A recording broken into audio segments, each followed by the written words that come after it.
Hello and warm greetings. Welcome to the Analyst by Vajiram and Ravi, where we would try to comprehensively analyze 9 articles from the Hindu and the Indian Express, especially from the perspective of UPSC Civil Service Examination. The first article is related to the health regulations with respect to the private healthcare facilities in India. The second article deals with the severe water crisis, especially with respect to the megacities in India. The third article deals with the China-Pakistan Economic Corridor and its implications on India. The fourth article is related to the Member of Parliament Local Area Development Scheme. The fifth article deals with the profile of the newly constituted 18th Lok Sabha. Finally, in the Prelims Snippet sections, we'll have a look at some of the very important articles for the upcoming prelims exam. Now, the very first article deals with the health regulations in India, especially with regards to the private healthcare facilities. See, recently we witnessed a tragic fire incident in one of the hospitals in Delhi, which claimed the life of so many innocent infants. Now, this points toward the systemic failure in our healthcare apparatus, and more importantly, towards the failure of these healthcare regulations. Now, this is with respect to GS2, social sector, health, and government interventions. Now, see, this subject of health regulations has been some sort of paradoxical in nature. What do I mean by that? What I mean is that this has received the greatest amount of attention by the policymakers, this subject of health regulations, but its implementation on the ground has been the weakest, right? Then there is a problem of access. What do I mean by that? See, it is not the inadequate laws or inadequate sort of regulations or less number of regulations, but sometimes it is the access or multiple regulations which causes the problem in the healthcare domain. Right. For example, in some of these states in India, more than 50 regulations are to be followed. 50 approvals are to be done by these healthcare facilities. Right. Next is that most of these regulations, they are unrealistic. What do I mean by that? What I mean is that they are just theoretical. They are not pragmatic. They are not practical. Their implementation on the ground is not practical. Right. So that is the reason that what we see that we had this Clinical Establishment Act of 2010. Now, this was enacted 14 years ago. But many states have not even adopted it.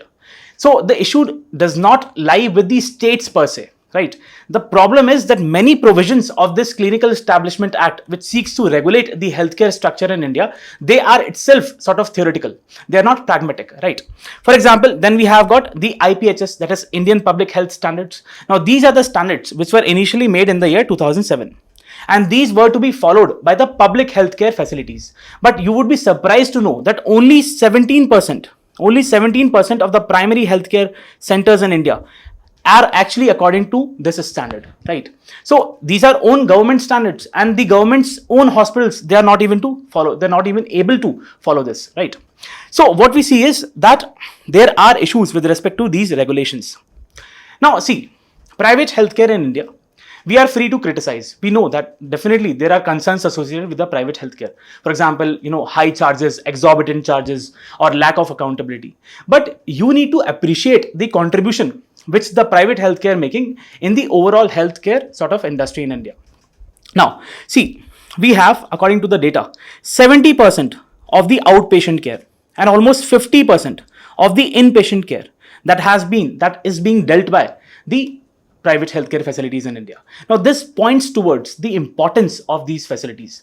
And moreover, these facilities are not sort of homogeneous, right? They are not homogeneous. What we see is that they are composed of single doctor clinics, small nursing home, big corporate hospitals. So they are heterogeneous sort of thing, right? So what we see is that whenever an incident takes place like this, the tragic fire incident, we try to blame these private healthcare facilities. We don't go into the details of what were the reasons, right? So these private healthcare facilities, they often feel targeted. Next is one of the reasons why these private healthcare facilities feel that their voice is not being heard is that they have already applied for approvals, but these approvals are being delayed by the government authorities. The government authorities are not giving them timely approvals, right? And there are cases where sometimes these authorities are even demanding bribes, right? So what we see is, as I told, that the private healthcare in India is not a homogeneous entity. It is composed of different types of players. We have got the single doctor clinics, we have got the small nursing homes, then we have got the large corporate hospitals. Now, these single doctor clinics and the small nursing homes, they are the ones which cater to the needs of the majority of the sections, and especially the low and the middle income, right? Right. So majority of these low and middle income people, they depend on these single doctor clinics and the small nursing home. Why? Because they are affordable and their quality can be trusted, right? So they are the real lifelines of the Indian healthcare setup. What is the importance in what we should do? We need to give them proper supportive framework, right? They should not be targeted. You need to support them so that they can continue to provide such affordable services, right? But it does not, we does not mean to say that everything is hunky-dory, everything is very good with the private healthcare setup. There are some issues, very serious issues, and we need to have a proper assessment and concrete plans in order to deal with these issues, right? So what are the steps which can be taken in order to consolidate, make the Indian healthcare sector, specifically the private healthcare setup, more robust, right? So the first thing is that these guidelines which are made, they need to be formulated, which can be sort of practiced and implemented. As I said, they should not be theoretical in nature. They should have a sort of pragmatic approach, right? So they also need to harmonize multiple healthcare regulations so as to simplify them, right? And they need to make sure that the quality is being provided. How the quality can be provided? If you have set of harmonized rules and regulations for these healthcare institutions, then there is a need for a differential approach. What do we mean by differential approach? Different approaches for different types of healthcare facilities. As I said, we have got single doctor clinics, then we have got small nursing homes, right? Then we have got big corporate hospitals. So these are the different kinds of healthcare facilities we have. We cannot have one size fits all approach. There needs to be a sort of different approach for different players, right? So that they can evolve and they can sort of contribute to the overall public healthcare well-being, right? Then what we see is that there is a need for regular self-assessment and regulatory visits. What do we mean by that? We need to make sure that these rules and regulations, which are pragmatic in nature, proper compliance is being taken by these healthcare institutions, right? They need to follow these regulations in letter and spirit, right? Now, next step can be that the government should focus on giving subsidies or giving funding, especially to these single doctor clinics or small nursing homes, right? So they can continue to provide such accessible and affordable healthcare, right? It should not be like that these people should feel targeted. You need to provide them real incentives. Next is that there needs to be inclusive regulation formulations. There should not be a top-down approach while you are making the regulations. What I mean to say is, while you are making these regulations, you need to actually incorporate the views of the representatives of these small doctors, these small nursing homes. You need to include the community so that basically the decisions, the regulations which are made, they are actually for the people, right? They should not be just theoretical in nature. Next is that there is a need to promote the single doctor clinics. As I said, they need to be promoted because they are the lifelines of the healthcare in India. The public healthcare is not that robust. It is not present everywhere. But you have got these single doctor clinics or small nursing home, which are almost omnipresent. So you need to provide them with adequate facilities. Next is that, whenever such incident occurs, the tragic fire incident, as I talked about, political loose talk and sensational media coverage should be avoided because it can lead to sort of increase in the violence against these healthcare providers, right? So that should be avoided. So what we see is that if we follow these regulations in letter and spirit, we can realize the objective of the national health policy. Now, what are the objective of national healthcare policy? The objective was to provide that kind of healthcare facilities which are people-centric, right? Which are affordable, which are accessible, right? Which are quality in nature, which have quality in nature, right? So in order to realize these objectives of the national health policy, what we need to make sure is that we don't treat such private healthcare as someone which is different from the overall public healthcare system in India. We need to understand that we need to actually realize that they are the ones who are contributing much to the public healthcare well-being. Right. So a proper framework need to be instituted and we need to make sure that these private healthcare facilities should be incentivized, should be given proper facilities so that ultimately the overall public healthcare system in India can be made more robust. Now the next article is with respect to the water crisis in India. So right now, Delhi is witnessing a very severe water shortage, and that is primarily attributed to the heat wave conditions, right? And that has made the Supreme Court to order that the Himachal Pradesh should release 137 cusecs of water to quench Delhi's thirst. Now, this is with respect to GS1 urbanization and GS3 mobilization of resources. Now, coming to this topic, see, there have been many megacities, for example, Delhi, Mumbai, Chennai, Kolkata, Hyderabad, who are facing some sort of severe water crisis, right? And that can be validated through the data. So we have got the 2018 data by the World Wildlife Fund for Nature, which says that 4 megacities in India out of the 20 megacities around the world, that is Delhi, Mumbai, Kolkata and Chennai, they are the top, they are the 4 sort of megacities which are in the top megacities, top 20 megacities, which are facing extreme water scarcity, right? Then we have got the report by the Niti Aayog, right, which says that, and this is a report of 2018, which projected that by the year 2021, almost 21 major cities in India would deplete their groundwater resources, and that would affect more than 100 million people, right? So next, if we go by the case studies which have happened in the recent past. So the first is the Chennai's 2019 crisis. Now this was a very severe crisis where the reservoirs were running dry, where it almost stopped the industrial work, right? And the life of almost all the citizens were affected badly, right? Then right now we are having this crisis in Delhi. Now this is of seasonal nature. We have all seen that some sort of water shortage is always there, but this has been aggravated. And that is primarily due to the effect of heat waves. Right. Now, if you go into the research which has been done in this area, in this domain, that is a water crisis. So we have a very famous work in the Nature Journal of 2021. So you can see on the right side that you have a very proper geographical representation of this water crisis. So if you see in this map, what you would see is that we have the division of the water scarce region as the perennial and seasonal. So if you observe, you would see that it is primarily the region of South Asia. Then you have got the region of West Asia, then the East Asia, and then the Western North America, which are primarily suffering from this water crisis. And what you would again see is that in the sort of second pie chart which is given, that almost 12.5% of the global population is suffering from perennial water scarcity, right? And almost 20% of the global population is suffering from seasonal water scarcity, right? Then if you observe the water scarce urban population around the world, you see that it is India which is having the highest water scarcity, right? So it is both perennial and seasonal, right? Then we have got the Niti Aayog's Composite Water Management Index, CWMI. This has pointed out that only few states in India are following the efficient water management practices, right? Majority of the states, they are actually having inefficient water management practices. Then we have got the report from the WaterAid. It says that as the demand of the water is increasing because of the growing population, this water scarcity would also be aggravated, right? Now, what are the reasons for this water crisis? The general reasons. See, the first is inefficient water management. Please understand that majority of these megacities, they are situated on the banks of some of the very large rivers.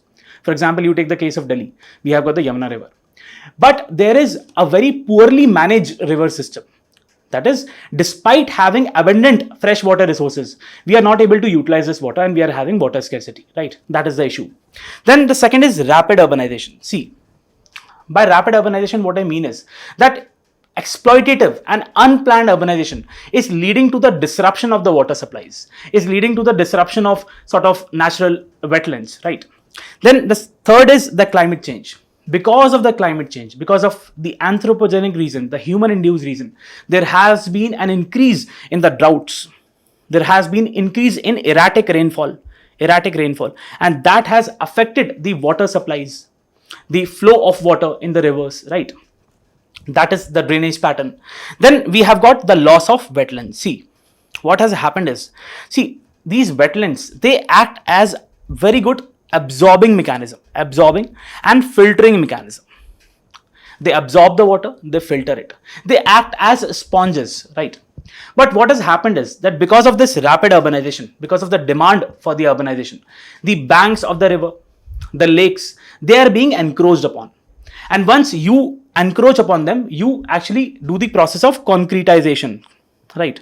And therefore, the absorption of the water, the filtration of the water does not take place. And thus, it leads to primarily the depletion of the groundwater sources, right? Then we have got poor infrastructure. What do we mean by poor infrastructure?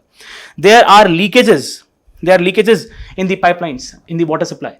There is inefficient water distribution systems around the city, right? So before the water reaches to the end consumer, a lot of it has already been lost, right? Now, what can be the possible solutions? See, the first is rainwater harvesting. There needs to be mandatory guidelines that all the residential spaces, all the industrial spaces should be having this installing this rainwater harvesting systems, as it is done in Chennai, right? So we need to incorporate, we need to install these systems so that the rainwater can be utilized and that water can actually increase the groundwater, that is the aquifers. Then there needs to be proper emphasis on the water conservation. How to do that? The community, there needs to be adequate community participation so that we can mobilize public efforts, so that public can know that yes, it is very important to conserve the water resources, and at individual level, people themselves try to conserve this water resource. Then we need to have improved infrastructure. These pipelines, they need to be sort of reinvigorated. They need to be re-established. All the leakages must be plugged, right? And proper water distribution system needs to be there. Then we have got revitalizing the wetlands. How we can do so? We need to make sure that these wetlands are not encroached upon, right? We need to make sure that the development or the urbanization or the construction of buildings should not take place on these wetlands. We need to make sure that these wetlands are actually protected. And if sort of any construction has taken place, we need to restore the wetlands, right? Then there's a need for sustainable water management. What do we mean by sustainable water management? Primarily, it is about that you distribute, the distribution should be equitable, right? And the consumption should be sort of sustainable. It should not be sort of a type of extravagant consumption, right? Next, see, if there is any example which India can learn from or India can emulate, it is the country of Singapore. So Singapore has been following a four-pronged approach, and that has actually made it sort of a global leader in innovative and sustainable water management practices. Now, what are these four-pronged? See, the first is water conservation. By water conservation, so that they use the water very efficiently. Second is, we have got water harvesting. So we have got proper rainwater harvesting systems installed in almost all the buildings in Singapore. Third is that we have got reclaimed water. What do you mean by reclaimed water? That is the water which is being wasted, that is treated and then that is used for other purposes. For example, irrigation, right? For example, we have got flushing purpose. Then we have got the fourth approach, and that is desalination. Desalination, by what I mean is that the seawater is desalinated and then that is converted into fresh water. So through these four-pronged approach, the Singapore has emerged as a global leader in sustainable water management practices. So what India can do is that India can learn from these mechanisms which are being followed in Singapore and actually tailor according to its own needs, right? And then we can have a proper water management framework, and then we can actually minimize or mitigate this water crisis. So the next article is with respect to the controversial China-Pakistan economic corridor. So what we see that the progress of CPEC has been hampered because of many reasons, and primarily it is because of Pakistan's internal chaos. For example, corruption, red tapeism, the insurgency in Balochistan, right? And what we see is that the Prime Minister of Pakistan, he is right now in China with a bowl so that he can actually get more funds from China. And it is being said that the second phase is expected to be announced. So we will see what are the implications, what is this project all about, and what are its implications on India. Now, this is with respect to the GS2, effect of policies and politics of countries on India's interest. Now see, China-Pakistan economic corridor, it is a 3,000 kilometer long route, right, which starts from the Kashgar city in the Xinjiang province region of China, and then it ends at the Gwadar port in Pakistan, right?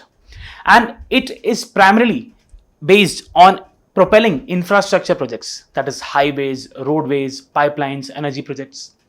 The most controversial part of this project is that it traverses through the illegally occupied territory by Pakistan, which is actually India's territory, and that is the Pakistan occupied Kashmir, and that is the region of Gilgit-Baltistan, right?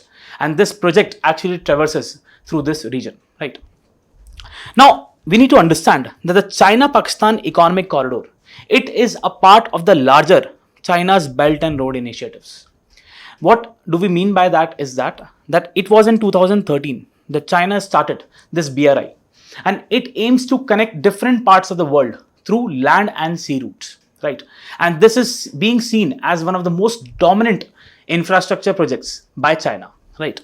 And it is being said that the completion of CPEC would make the way for the China to access the Middle East and the Africa, because once Chinese ships and Chinese products would have access to the Gwadar port, then they can easily make a transit to Middle East and Africa, right? And further to Europe and America, right? Again, the advantage which the Pakistan is aspiring for is that it would stabilize its domestic economy, right? As it would propel more economic activities. Now, what are the implications of China-Pakistan Economic Corridor on India? See, the first thing is that through this project, China has actually executed its debt trap diplomacy. Its debt trap diplomacy on Pakistan. I'll tell you why. Just before the starting of this project in 2013, Pakistan owed $4 billion to China. Right now, Pakistan owes $26 billion out of its total $130 billion of debt. Right. So that is a huge number. Next is that what can be the specific implications of CPC on India. And this data which I gave you, it is according to the IMF, right? It's a very credible data. Now, implications on India, the first and the foremost is that it infringes India's sovereignty. As I said, that Pakistan is actually illegally occupying India's territory of Gilgit-Baltistan, and it is through these territories that the passing of project is taking place, right? So that is one of the very serious issue. Now, what is being said that if this CPC proves as a success, this would actually consolidate Pakistan claims to this territory, right, which it has illegally held, right? So that is one of the point of concern. Second is that it could enhance Chinese control over trade. How? See, please understand, right now, majority of the Chinese trade, which starts from here, it goes through the Pacific, then through the Panama, and then it goes to the eastern side of the US, right? And that is a very, very long route. But if this project is completed, that is, if the goods can be easily transported to the Gwadar port, then they can be, if the Gwadar port is fully operational, then the goods can be transported through the Red Sea to the Mediterranean, and then to the Atlantic, and also to the European part. It would reduce the distance. It would make the trade more economical, and ultimately it would enhance the economic power of China, right? Next is the concept of Chinese string of pearls. See, the defense analysts have given this concept of string of pearls, which actually implies that China is trying to encircle India through different airfields and ports. For example, we have got Hambantota port in Sri Lanka, Chittagong port in Bangladesh, right? So what the analysts are saying is that if the Gwadar port is fully operational, that would enhance the presence of Chinese in the Indian Ocean region, and that would not be good for India. Next is that it might lead to emergence of Pakistan as an outsourcing destination.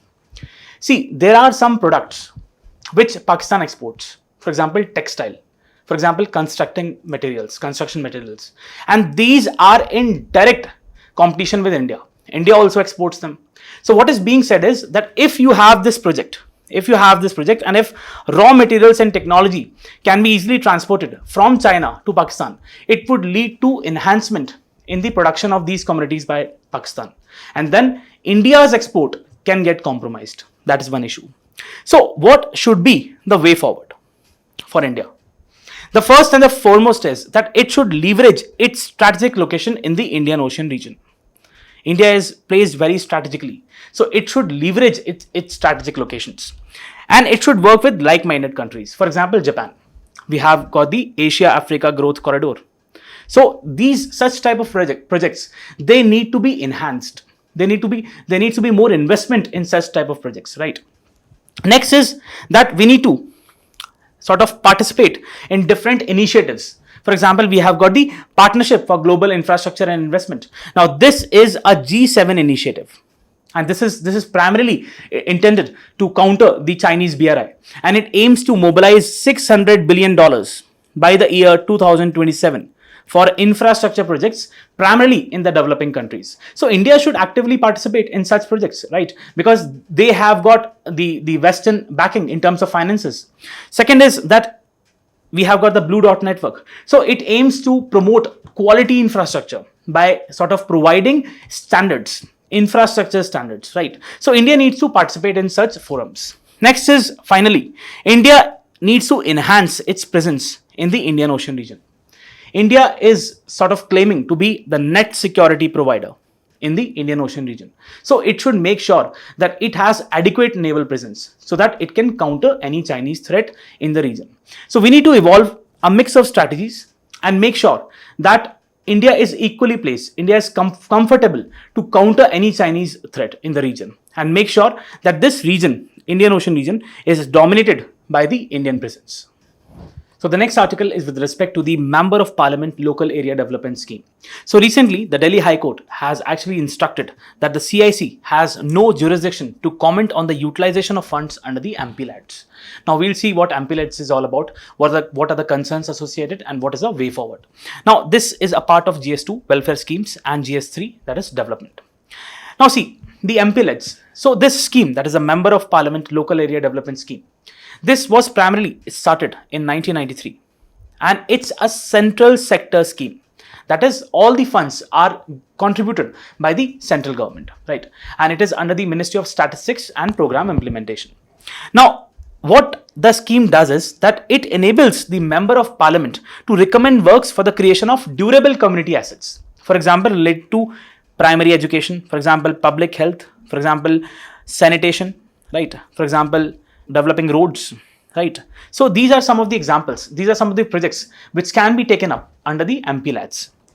Now, what are the objectives of this scheme? See, the first and the foremost objective is that it ensures enhanced role of MPs in sort of addressing the local development needs, in knowing that what their constituencies actually need, right? Second is that it promotes participatory development. That is, once you incorporate the views of the community, right? Once you do the development based on the need, so you enhance the participatory development.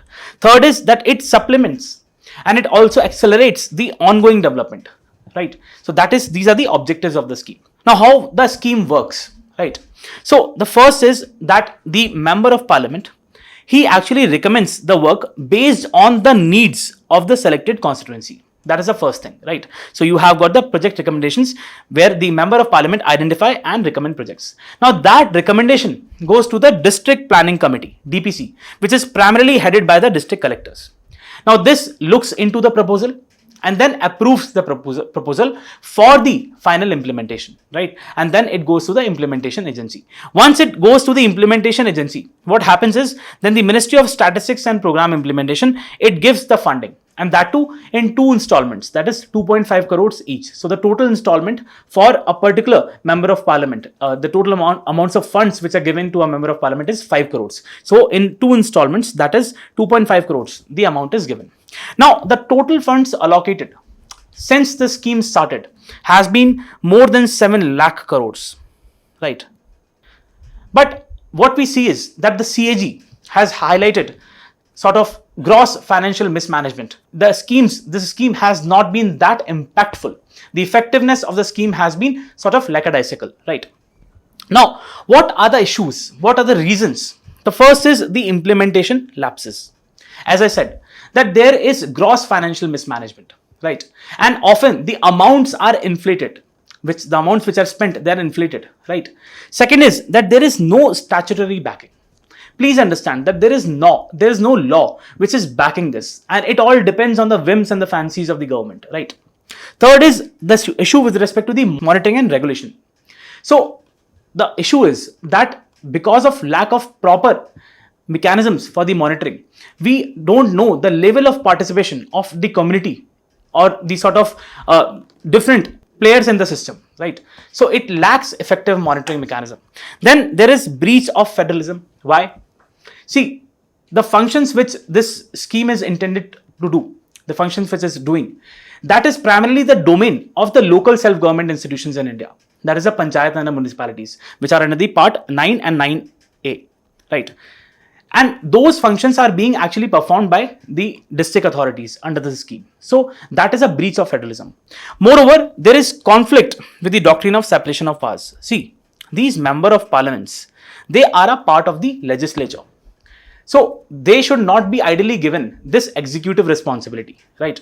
They are only there to sort of make laws. They are the lawmakers. But right now, through the MPLADS, what they're doing is that they're participating in the project implementation.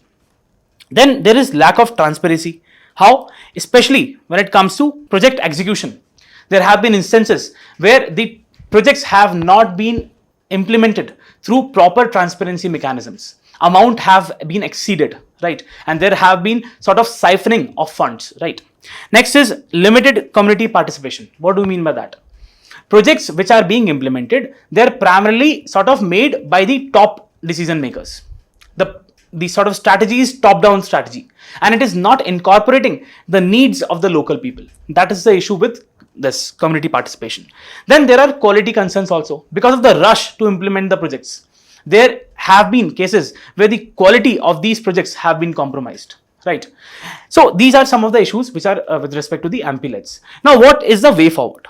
See, the first thing is that even if you are carrying this scheme, what you need to do is that you need to have increased allocation of funds so that you can have more impactful sort of projects. What is 5 crore? 5 crore for a particular constituency, that is really nothing, right? So you need to increase the funding. The second is you need to strengthen the monitoring so that a proper evaluation can take place. We can know that who all people are actually participating in the sort of decision making process. What type of projects are being sort of recommended, right? Are they even fulfilling the objective of the scheme, right?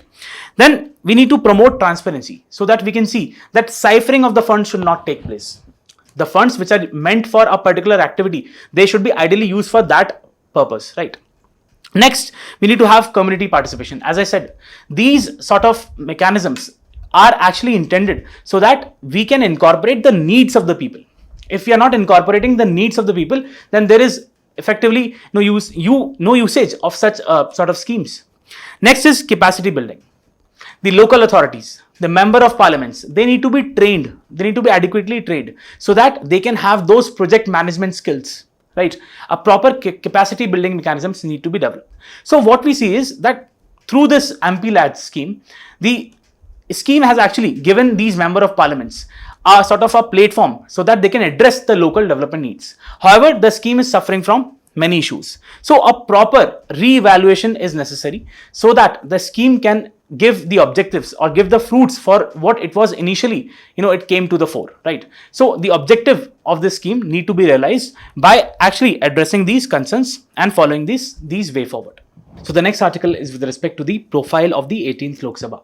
So we all know that Lok Sabha has been newly constituted, and we can actually, there's a very good article in the Indian Express which actually talks about the profile of these different member of parliaments, right? So this data point can be important for your mains answers, right? So we'll delve into it. Now this deals with GS2 parliament structure.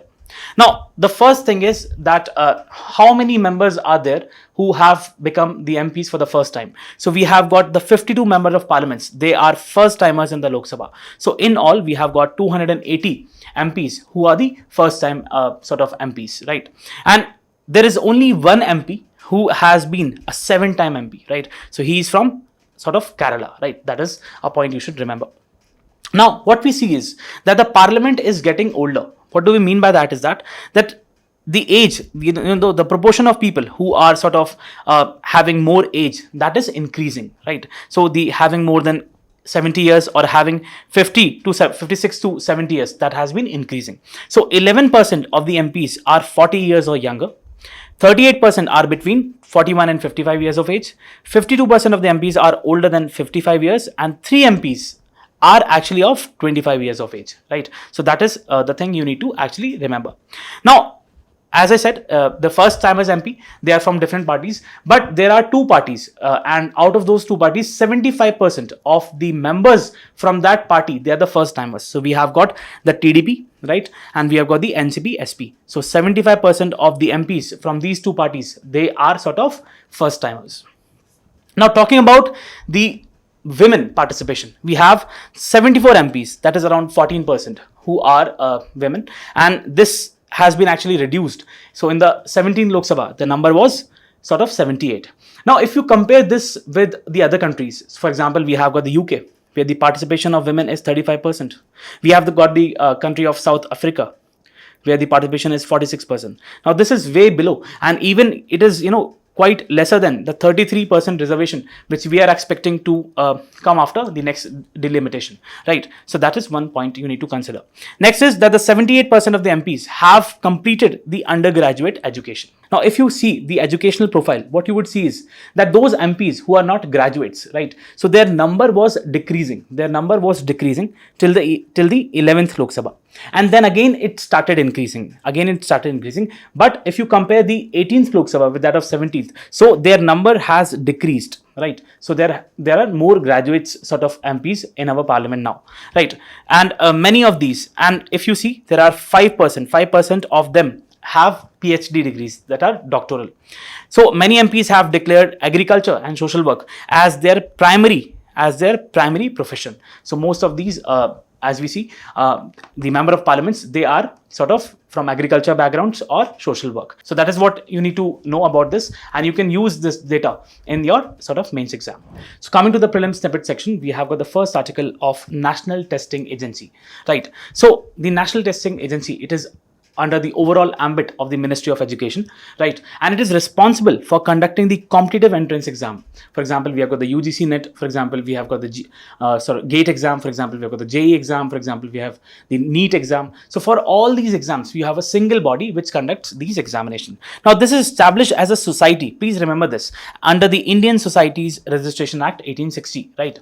And it actually acts as an autonomous institution, right? And it for a self-sustained testing mechanism organization, right? Next is the objective of the NTA is to conduct efficient, transparent and international test standards, right? It is trying to match the other bodies. For example, we have got the ETS, which primarily conducts the GRE or GMAT. So it is actually trying to sort of reach to that level, matching these standards, right? So the function is to identify partner institutions in order to have good sort of testing mechanisms, in order to evolve better testing mechanisms, right?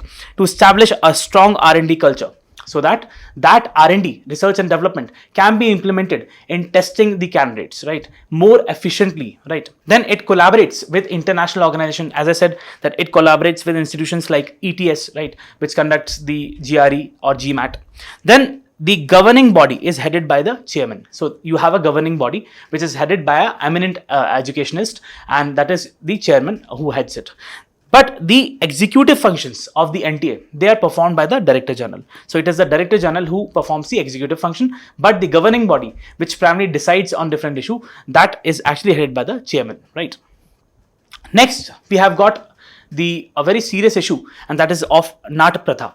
Right. So, see, we have certain areas in the country, that is Rajasthan or the states of Madhya Pradesh, Uttar Pradesh, Gujarat, where you have a certain practice, a very immoral practice, right? And which is a very heinous practice. And this practice actually is against the human rights. And that is the reason that I'll tell what this practice is all about. That is the reason that the National Human Rights Commission has actually has issued notice to these states and see that this practice is not observed. So what happens in this, it literally means this Nat Pratha is known as dancing relationship, right? And it refers to a custom where a married man can form relationship with another married woman with the consent of with the social consent of the woman's husband, and offering financial exchange. Now, this is something which is very immoral. And one part of this sort of practice is also that in some communities, the girls are sold either on a stamp paper in the name of illegal child marriage. And what happens is, once you have got the selling of girls, minors, it leads to also in some cases human trafficking. sexual exploitation. And there have been cases where there have been very serious consequences. In some cases, many minor girls and the women who were made a part of this sort of practice, evil practice, they committed suicide. So that is the reason that the National Human Rights Commission has issued notices to these states to make sure that such practices don't happen. Next is the dance of Mohiniyattam. So we have got Mohiniyattam, which is a classical dance form, and it primarily originates in the state of Kerala. Now this Mohini is actually it is an avatar of Lord Vishnu, in which he tries to enchant the sort of devils. He tries to enchant the devils so that the Devtas can win over. Now this Mohiniyattam's roots, they are actually in the Natya Shastra. Now Natya Shastra is something which is a classical Indian text which is which deals with the performance arts, right? So it is a part of that. Now it is mostly performed by women, but in contemporary times you have men who also perform this Mohiniyattam. Now the music is in Carnatic style, which includes both the vocals and the music of by different instruments, right? Now the song is typically in Mani Pravalam. Now what is this Mani Pravalam? The songs are composed in a typical hybrid Sanskrit Malayalam language, and that is known as Mani Pravalam, right? So you need to remember about this. So we have got an artist performing the Mohiniyattam. Now the next article is with respect to the European Central Bank. See, the European Central Bank is in news, and see, this is the central component of the Euro system. Now, what is this Euro system?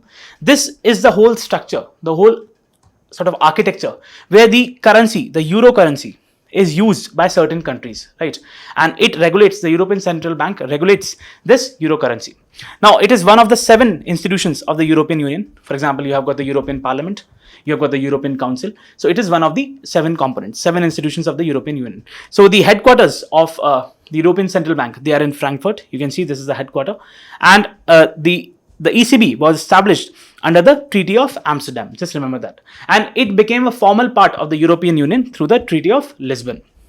Now, it is directly governed by the European Union law, and it is owned by all 27 central banks of this European member countries, and they have got sort of specific stakeholdings in this European Central Bank. And it is through the European Central Banks that the sort of monetary policies are actually sort of decided for the European Union.